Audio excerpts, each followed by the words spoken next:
Good morning on this WOTWIP and Coffee, and I do have coffee this morning. I am working on this. It's Tunisian piece, and this is the lacy full stitch. See if it's a little airy. I have a cat jumping in the window. Sorry about that. Kind of threw me off because he missed. So if I get distracted because I am counting, I do apologize. But you know, stuff happens. All right. I have to tell you, seeing the bridge in Baltimore collapse, it surprised me that it went down so fast. I do realize that support bridges are meant that way, but it just seemed like it didn't hit the center of the support. It seemed like it hit more of a side glance to it. So I found that a little bit shocking. But I'm also wondering why there was no pilot ship or tugboat that was moving that ship through there. Because normally when you come into harbor, doesn't matter where you are, there's a tugboat, a pilot boat that brings you in so that they can avoid you hitting something. Not only that, but I'm like a lot of other people. When they realized that they had lost control, why didn't they drop anchor? I mean, that's a manual process. You don't need electricity for that. And again, the other thing I'm struck by is then maybe we don't need to go electric if that's the reason that this ship failed and created this disaster. So I do find that interesting. I also find it interesting that Biden is going to have the government, foot the bill for replacing it, fixing it. Why isn't that ship's insurance company at least paying a large portion of that? I mean, seriously. But what do I know, right? So yeah, I do find that rather interesting in a way, and sad because it causes a lot of problems. And I think there were 2 cruise ships that go out of Baltimore, that they're now being routed to Norfolk. And those people, the cruise line is providing bus transportation back to the Baltimore harbor,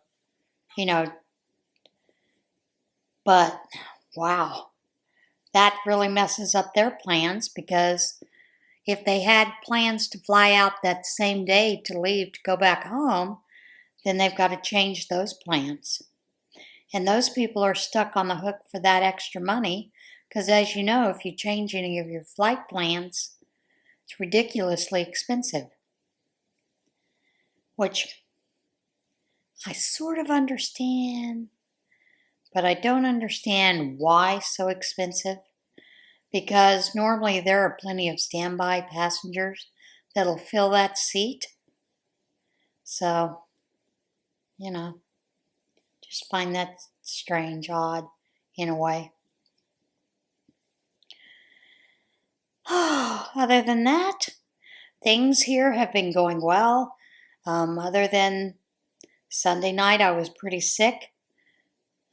Spent the entire night up chucking. I know, too much information. And threw me into a fibro flare-up. Thank goodness that it is gone. So I'm really grateful that it didn't last as long as I was afraid it would be.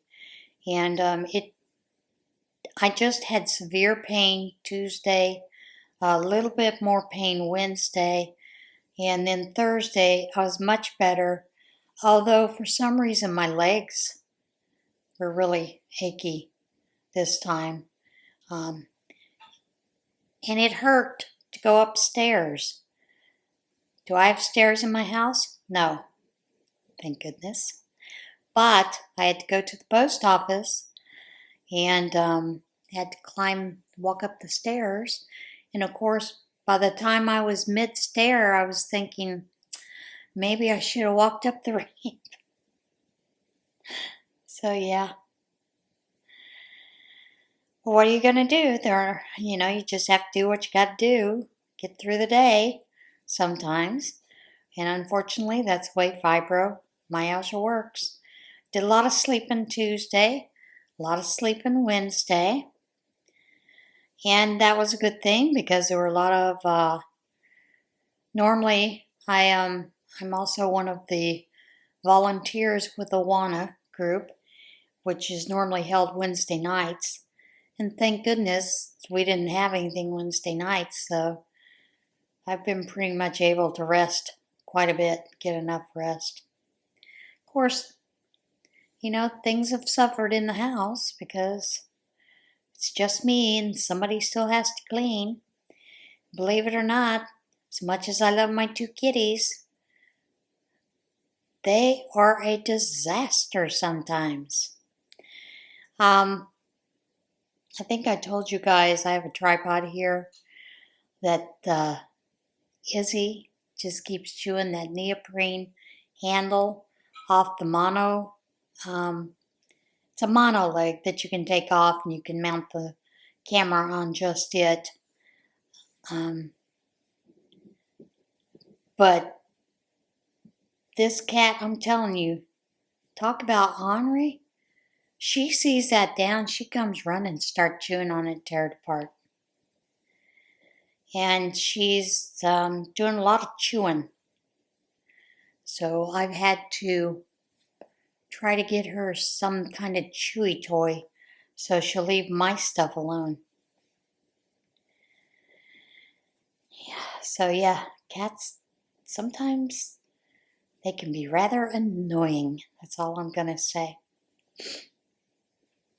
I had decided that during this week, the next couple of weeks, that I am going to specifically work on certain things, and that being I'm going to work on that one whip,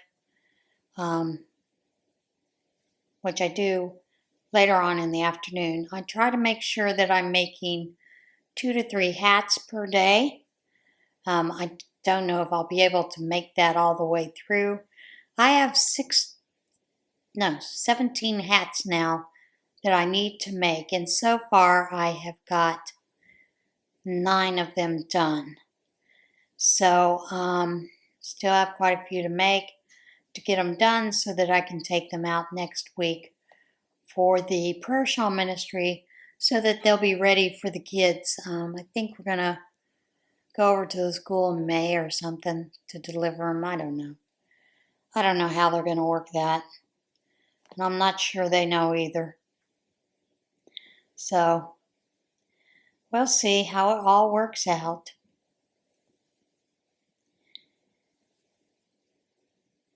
And I'm still afraid that they're going to open this up to all the other schools.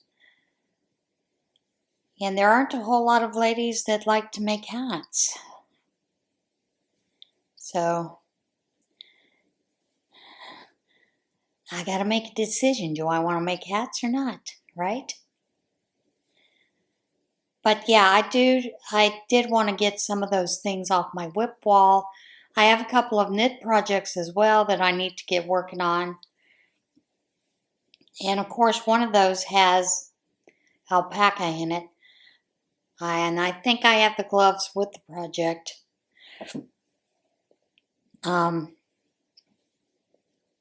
I can do 1 row without my hands going nuts and breaking out and itching. But I found that if I wear a pair of cotton gloves, it doesn't affect my hands, and I can do 1 to 2 rows. Now this pattern is a very intricate pattern, so I need to pay attention when I am doing that pattern. And So I generally only, when I was working on it, I was only doing 1 to 2 rows a day because it was so intricate. It is a shawl. It's a beautiful shawl. So I'm hoping to start work on that next week. I'm hoping that by this weekend I can get my shirt, that WIP out of the way, and then start working on that shawl. So, yeah, those are some of my plans. Now this item that I'm working on right now,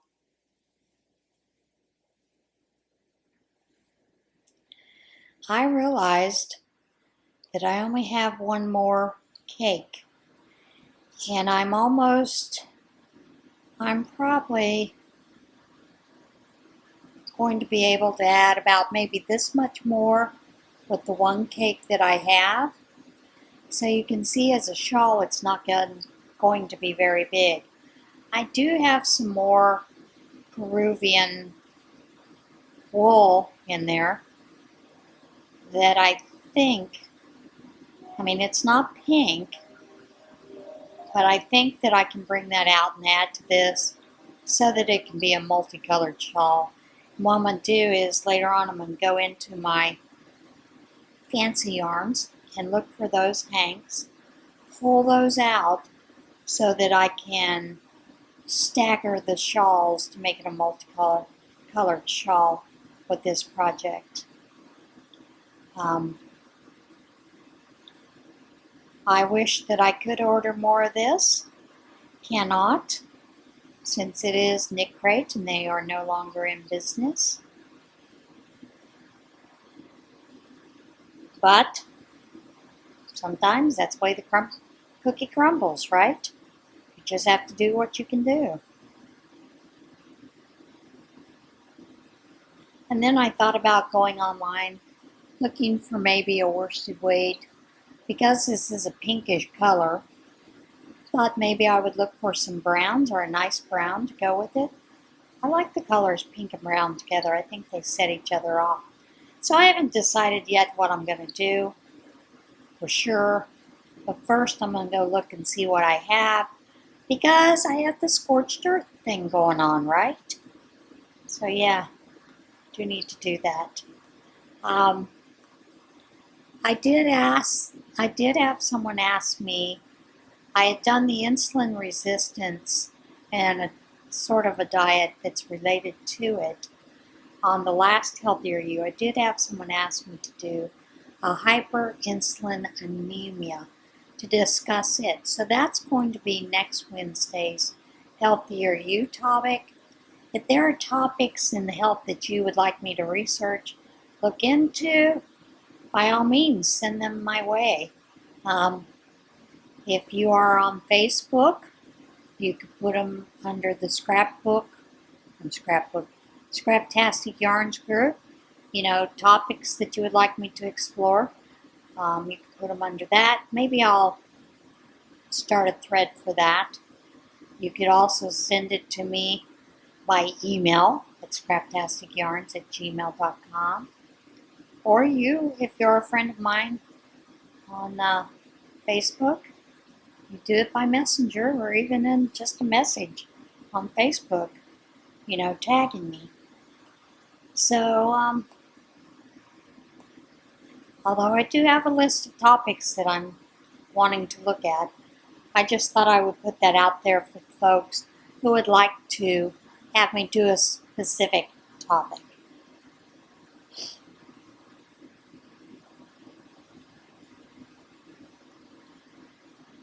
Now,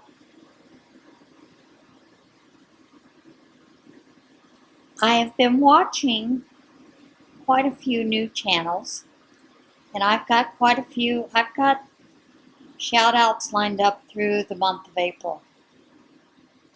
Yeah, that far along. And I had noticed that one of the shout outs that I had done, I think it was last week, I had a person's channel listed, but I didn't talk about it, and that is Ashley's Amies.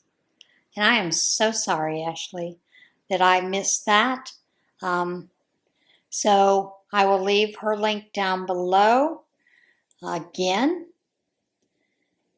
so that those of you who would like to go over and see her channel again can look at it. She does plushies, crochet channel. So I think you'll enjoy the channel. She does a lot of other things on that channel. So by all means, go check her out. And again, Ashley, I am so sorry that I did not mention it out.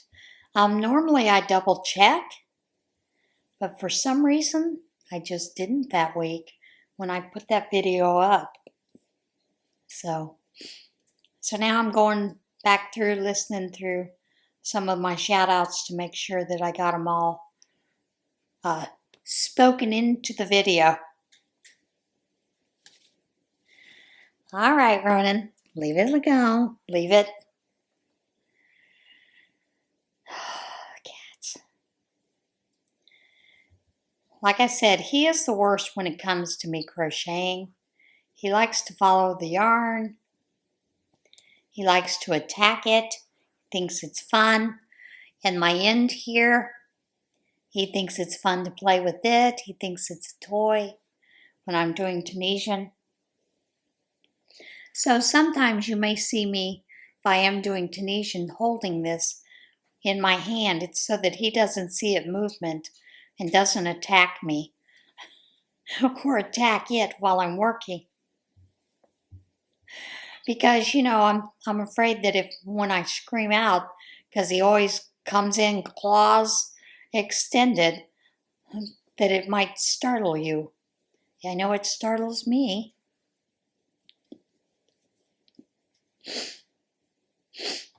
Oh, this wool's getting to me. The thing that I find interesting about this type of wool is it does shed as you're working on it. You can see some of the fibers flying up. And of course, they fly into my nose. How about that? Yippee doodle. I did also want to mention, you guys, remember to get those 6-inch squares out there to Billy of the Crafty Floridian. I'm going to leave a link down below for her channel too. The months that she is doing Christmas, St. Patrick's Day, and Halloween in those colors. So consider doing some squares, getting them to her. She'll be putting together blankets for Boggy Creek with those squares. So I am working on getting some squares too. And I believe she had also said if you just have any other squares lying around, 6-inch, maybe even bigger. I know she said she was taking some rows off so that she can make them the size that she needed, so she can join them together. By all means, let's get those too, Billy. I know, maybe we need to make it a challenge, so that we get those out there to her.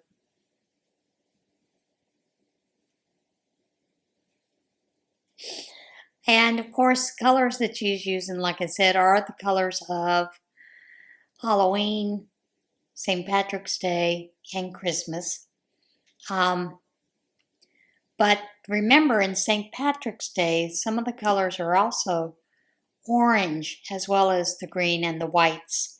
So let's get some squares out there to her. Let's get her busy. Oh. And I hope that you're enjoying the Tunisian Tuesday series. I have decided that like I said, for the most part, I'm just going to do the stitches. Occasionally, I'll do a project like this where I'll show you the project I'm working on, give you the stitch. Let me get a drink.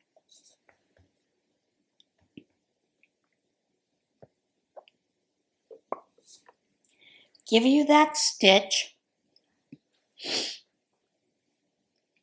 and also and the stitch number, the multiple that you need, so that you can make your own projects that you would like to. I have, I believe, the lacy full stitch Tunisian is scheduled for the 3rd week. No, scheduled for the 4th week in April. So hopefully I'll have this done by then. But in the meantime, I am also working on another project in Tunisian. There was a shawl that was done a long time ago by the lady of, do I have that book here with me? Yeah. By this lady, Angela Arnie Grabowski, and it was a shawl.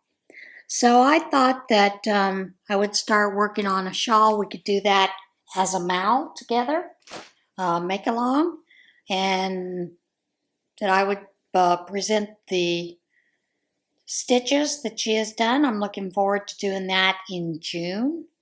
I believe she had used just a regular acrylic worsted weight for this. I'm looking at the project.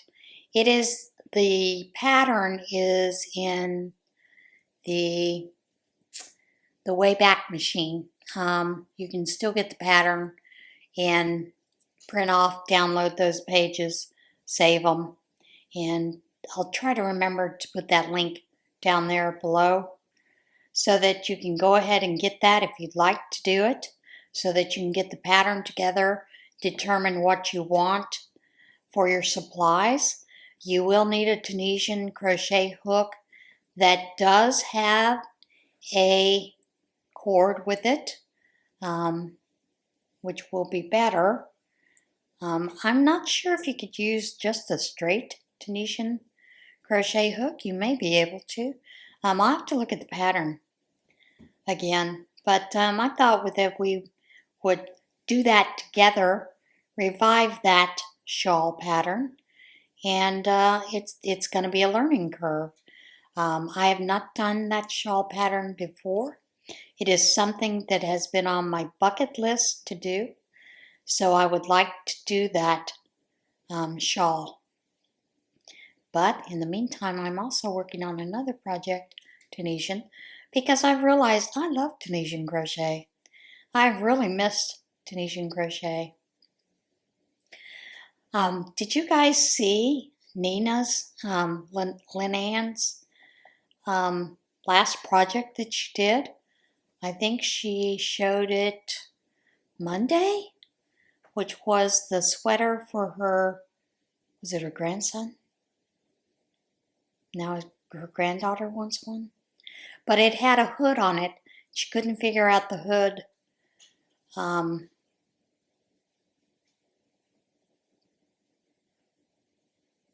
pattern for the hood, the way the person had described it.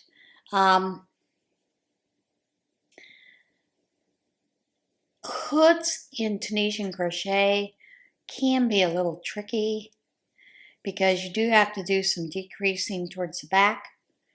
If you're doing, like a straight, and sometimes it doesn't translate well when you do patterns.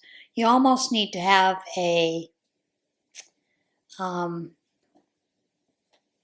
tutorial to see how that's done. I don't know if there was a tutorial for the pattern or not. I didn't pay that much attention because I was fighting with cats at the time and working on those hats for the kids. So yeah. Fibers.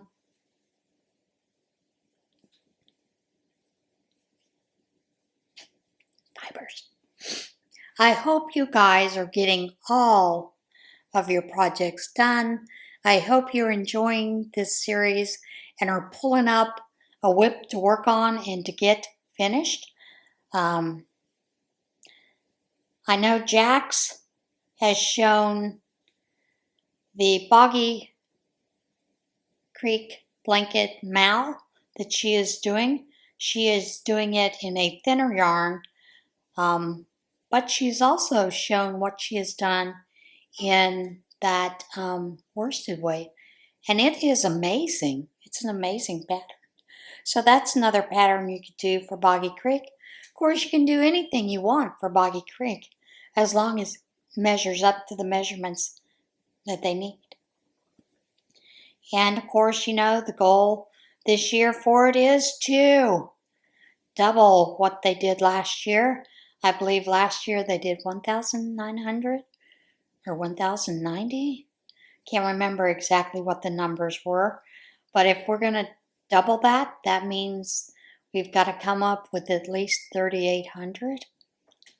3,600. No, 3,800. So why not make it an even 4,000 blankets, guys?